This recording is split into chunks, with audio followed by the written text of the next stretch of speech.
What's up, everyone? It's your friendly neighborhood Hanzo, back with another Dragon Ball Z Dokkan battle video. So I know a lot of you have been requesting that we have some more content that's based around the challenging aspects of Dokkan battles. So today we're going to be taking a look at Boss Rush, and I know what you're thinking. Boss Rush, that's pretty difficult. It's a pretty difficult place to start off our content. Don't you guys worry, we're going to take it nice and easy here. We're starting off with Boss Rush 1 and going through all the Boss Rushes. Just a fun fact, I've actually been playing Dokkan since almost the beginning, and I think Boss Rush really gives me a great opportunity to, go back and talk about how much better Dokkan was back in the day. But in all seriousness, I think it's a really interesting look at Dokkan's history, so we can kind of see how far we've come, what units were perhaps the strongest at the time of their release, and where the game is now. And honestly, after playing Dokkan for so long, I think that my favorite time was playing with the Super and Extreme type leaders. That was a lot of fun for me, playing with Super Strength. But in either case, I know that a lot of you guys really enjoy making defined category teams, and that's actually what I'm going to show off today. So I remember back in the day when I played Boss Rush 1, it was pretty difficult, but nowadays if you just run any category team, to be honest, you're going to be able to beat it pretty easily, I would say. Today we're going to be using the Android category team for this particular run, and let me know in the comments what you guys would like me to run next time. I'll see if I can piece together some kind of team. Today we're using the Android category team. As you can see, this is the team I'm currently running here. Let's see if I actually make some modifications to it. So first we are going to take out Super 17. I know what you're all thinking, what, you just had an EZA, why would you take him out? I actually haven't completed the EZA yet. I haven't had a lot of time recently. This is going to be a substitution for that. We have Super Android 13, the new one that just came out with the Dokkan event. So that's pretty cool. I actually haven't had a chance to try them out very much, so we're going to see how this Boss Rush run goes. So yeah, I guess this is going back to Dokkan history, talking a little bit about my experience playing with the STR Broly event. I actually had a lot of trouble with it. It was a pretty difficult event.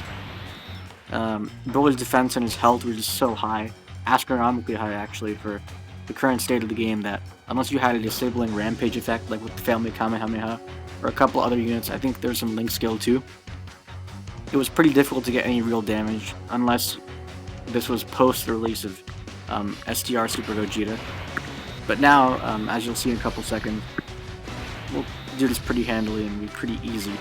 It's a pretty handleable stage, I would say, just to clear pretty easily in one hit or two hits. I actually haven't really had a chance to see 13 super attack, so this is actually a pretty nice super attack. I remember this in the movie with 13, 14, and 15, I think, and they all kind of came together and did this combo attack against Goku and Vegeta.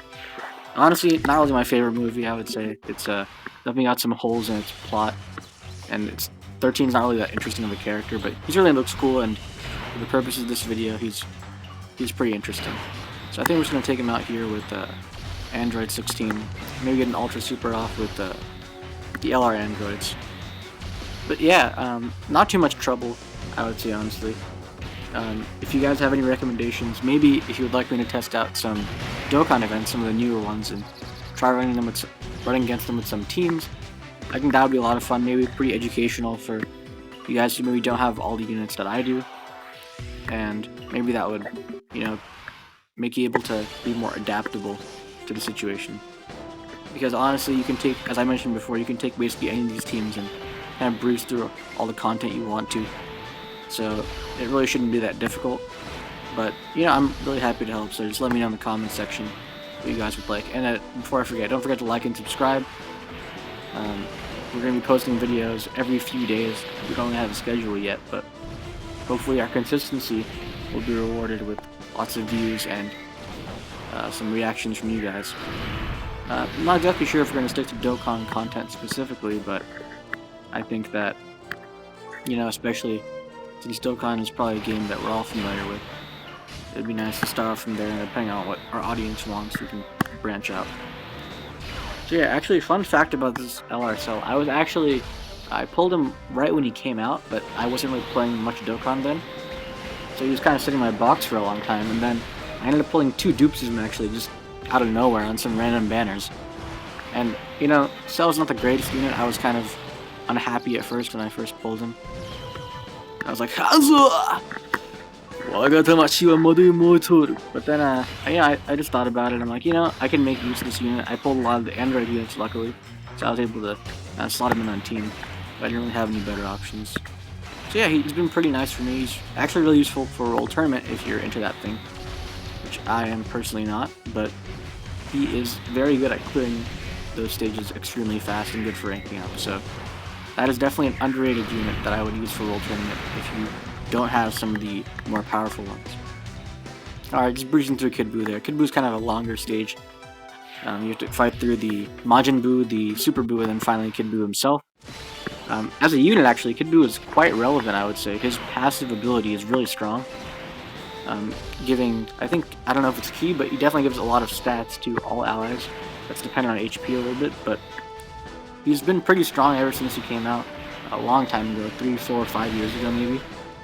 And it's been nice to see that his presence in the metagame has been pretty consistent. Because his passive has always been just relatively strong, if you can keep your HP high enough. Alright, so now we're on Super Saiyan 3 Goku. This is actually the first Dokkan event in all of Dokkan Battle, and honestly it was pretty tough. I can't really say I played much of the harder content back in the day, but definitely this was a pretty disgusting event to beat, just because I think Goku had his instant kill super attack with a 3-2-1 countdown, and honestly we weren't doing that much damage in one turn, so if you couldn't get enough damage out, you were basically over and there was no way to beat him. So luckily the release of Super Gogeta, STR Super Gogeta, and Int Super Janemba, but more specifically Gogeta, allowed Dokkan events to be cleared much faster. And so that definitely helped me, and I would imagine a lot of other players, in clearing content much more efficiently without the use of tons of items or Dragon Stones even. And yeah, speaking of Super Janemba, here we are at his event. Kind of sad that they didn't release more regular Janemba cards, the yellow, you know, big one. He was pretty funny, I remember, in the Fusion Reborn movie.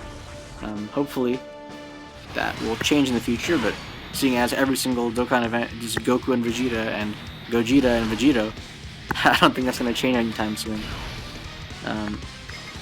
Yeah, I've been hoping for some more diversity in characters, in terms of really powerful Dokkan event characters, but honestly, Goku and Vegeta won't make Katsuki and Bandai money, so why would they do anything else? Alright, well, that's the end of Super Janemba. Yeah, as you can see, that was pretty much the cakewalk for this team. And that's basically Boss Rush 1, so I find it odd they didn't include STR Gogeta in this event, but in the next Boss Rush we'll be able to talk more about him, his impact on the metagame as a whole. As you can see, 5 minutes 41 seconds, pretty easy clear time, no items used, nothing really. So I would say if you have a relatively decent team at this point in the game, you should be able to clear this Boss Rush with relative ease. It shouldn't be too much trouble. But yeah, if you have any questions or if you have any video ideas or recommendations, definitely drop them in the comments below, and I will see you guys next time. Ikuzua!